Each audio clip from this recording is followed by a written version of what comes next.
Hello, everybody. This is Mrs. Woodings, and I have one of my very favorite books to read to you called Just a Dream. When it comes to the environment, young Walter is not an enlightened individual. He didn't care about the earth. He was a litter bug who believed that sorting trash was just a big waste of time. What's more, he thinks his friend's birthday present, his neighbor gets a tree. And it's the most ridiculous gift he's ever seen. Walter believes that his future is going to be wonderful, filled with robots and other amazing inventions that he sees in his favorite TV show. But one night while lying in bed, Walter wishes he could visit that future with all the fun gadgets he imagined.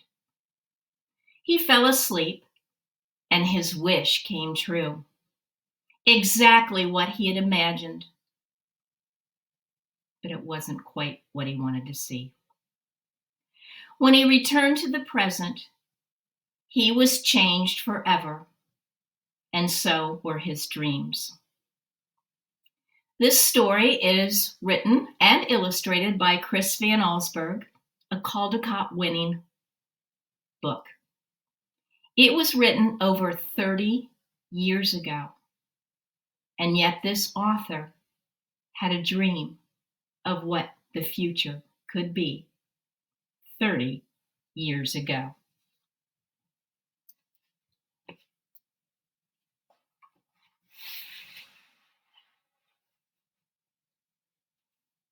As usual, Walter stopped at the bakery on his way home from school. He did it every day, almost. He bought one large jelly-filled donut.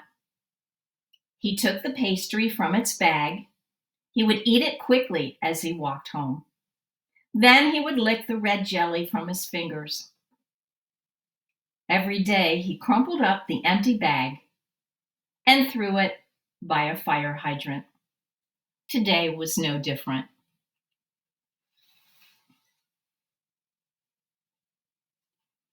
At home, Walter saw Rose, the little girl next door.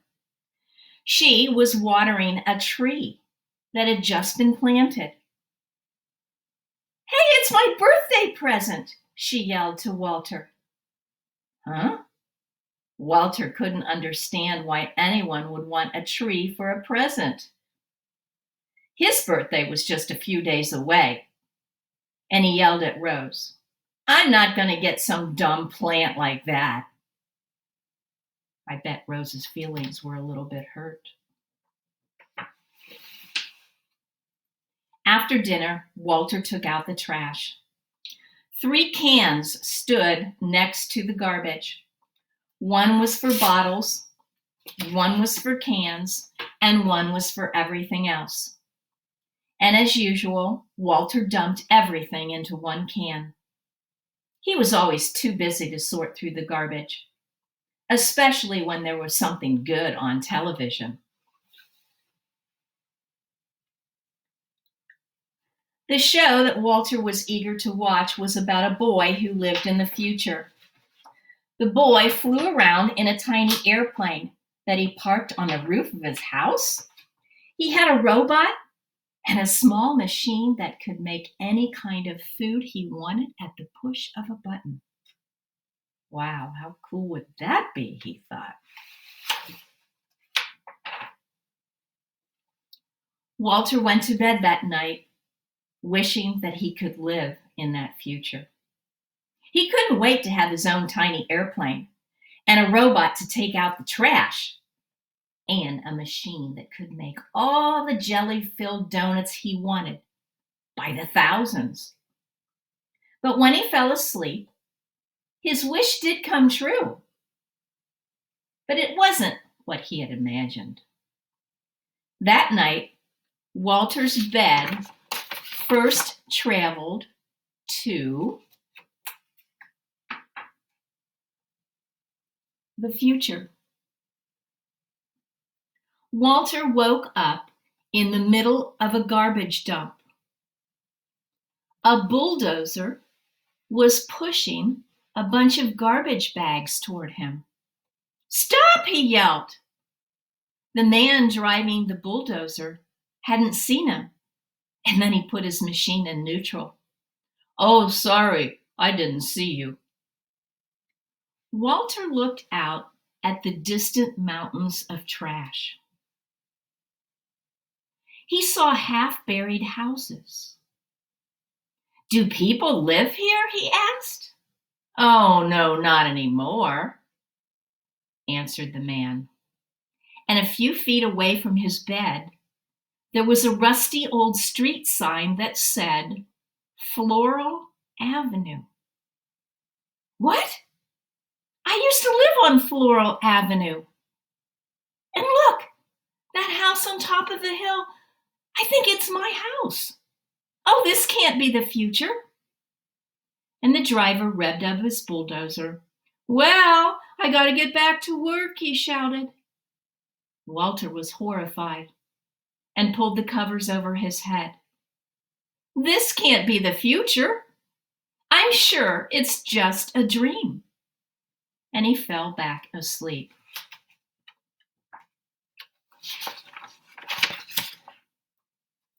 This time, Walter woke up in a tree, and he peered over the edge of his bed, which was caught in the branches of a tree. Down below, he could see two men carrying a saw, a huge saw. "Hello," Walter yelled out. But the woodcutters didn't answer. They took off their jackets, rolled up their sleeves, and got to work. Back and forth they pushed the saw. They were slicing through the trunk of the tree where Walter's bed was. "Oh, this is a beautiful old tree. Why are you cutting it down? You must need this tree for something important. You've already cut down lots of trees." "Oh yeah, very important." Walter noticed the lettering on the woodcutters' jackets. He could see they were from a company called Quality Toothpick Company. "What? Quality Toothpick Company? They're cutting down these beautiful trees just to make toothpicks?" Walter was horrified, and he slid back under the blankets and fell asleep once again. But this time, when Walter woke up, he couldn't stop coughing. His bed was balanced on the rim of a giant smokestack. The air was filled with dirty smoke that burned his throat and made his eyes itch. All around him, dozens of smokestacks belched out hot, foul, smelly smoke. He noticed a workman climbing up one of the stacks. "Hey, what is this place?" "Oh, it's the maximum strength medicine factory." "What?" Looking at all the smoke. "What kind of medicine do you make here?" "Oh, wonderful medicine," the workman replied. "It's for burning throats and itchy eyes and allergies." Walter, started coughing again. "I can get you some," the man offered. "Oh, no," said Walter, and he buried his head in his pillow, and when his coughing finally stopped, he fell asleep again. Until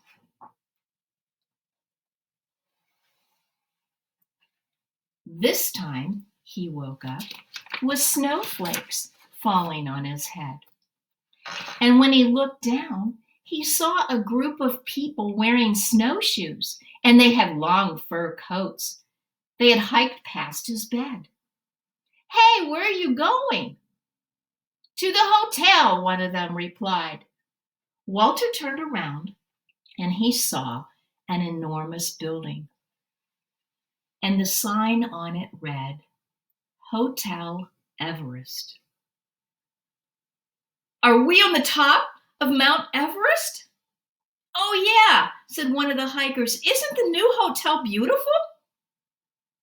Well, Walter began. But the group couldn't wait for his answer, nor did they care. They just waved goodbye and marched away. And Walter stared at the ugly, yellow, flashing sign. Mount Everest, a place where hardly no one went, was now a tourist attraction. Oh, how awful, he thought. And he crawled back under his sheets and fell asleep. This time, when he woke up,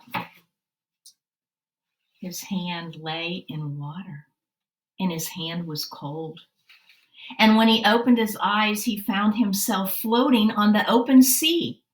He was drifting toward a fishing boat. The men on the boat were laughing and dancing. "Ships ahoy!" Walter shouted to them.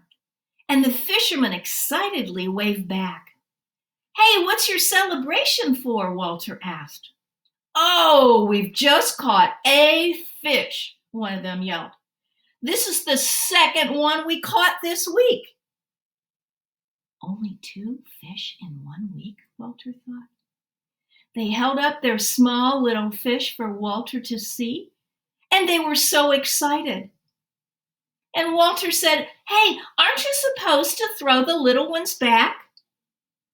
But the fishermen couldn't hear him. They were too busy singing and dancing at their wonderful catch.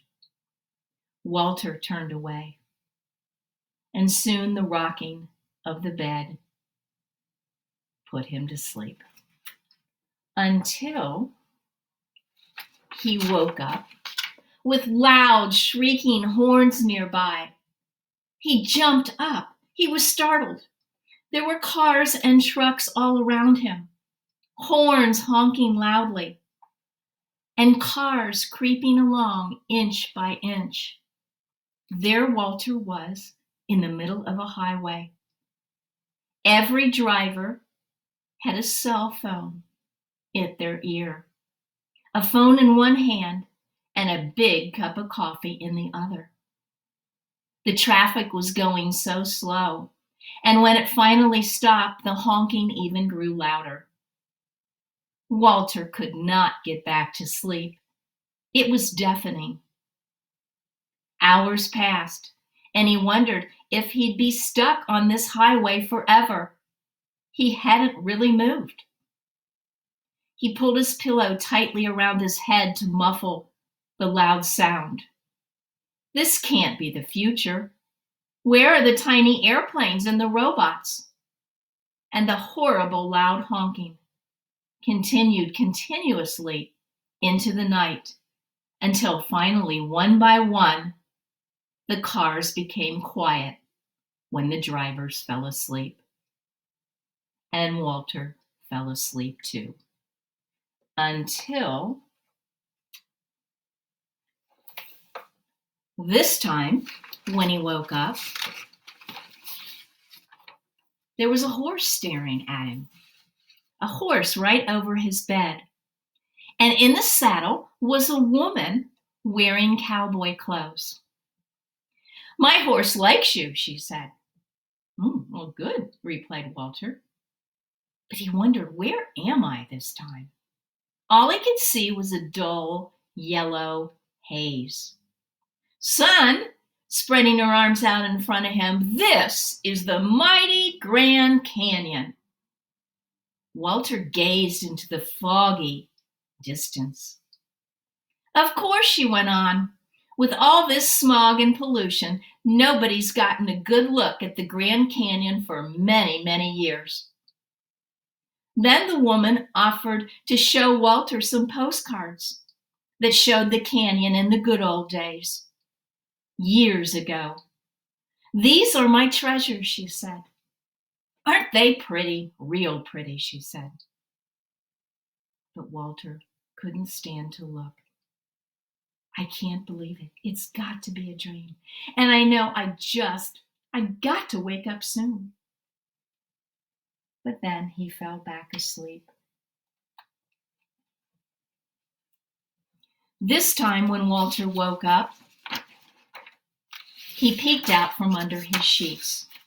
His bed was flying through the night sky.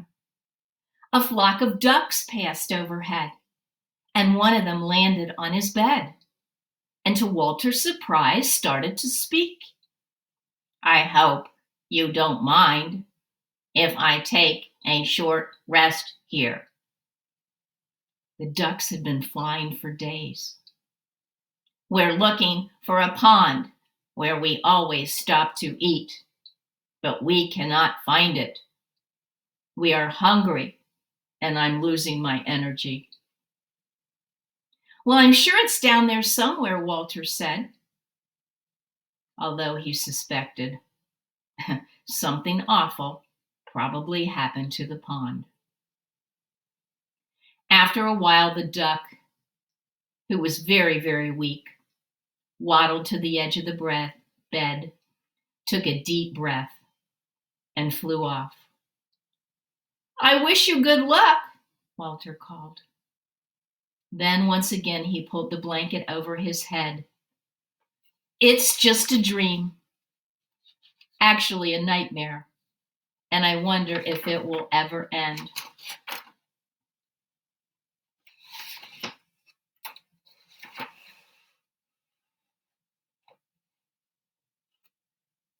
Walter's bed had returned to the present. He was safe in his room again. He wasn't happy. He actually felt terrible. The future he'd seen was not what he expected. Robots and little airplanes didn't seem very important anymore. He looked out his window at the trees and the lawn and the early morning light, and then remembered something and jumped out of bed. He ran down the block, still in his pajamas. He found the empty jelly donut bag he threw away yesterday at the fire hydrant. Then Walter grabbed it, went back home, put it in the garbage, and before the sun came up, had sorted all the trash by the garbage. A few days later, it was Walter's birthday. All his friends came over for cake and ice cream. They loved his new toys. He had a laser gun, electric yo-yo, inflatable dinosaurs. But he said, "My best present, it's outside. Everybody come out." And then he showed them the gift that he and his parents had picked out that morning, a tree.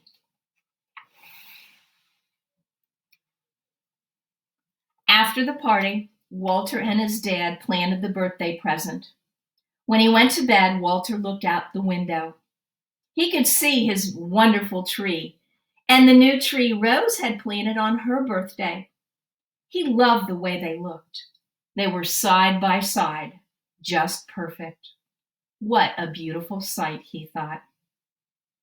And he went to sleep, but not for long, because that night, Walter's bed took him away again.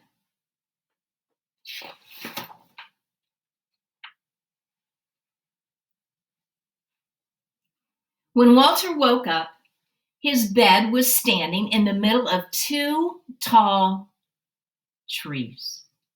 The sky was beautiful and blue. Laundry was hanging from a clothesline, and it was flapping in the breeze.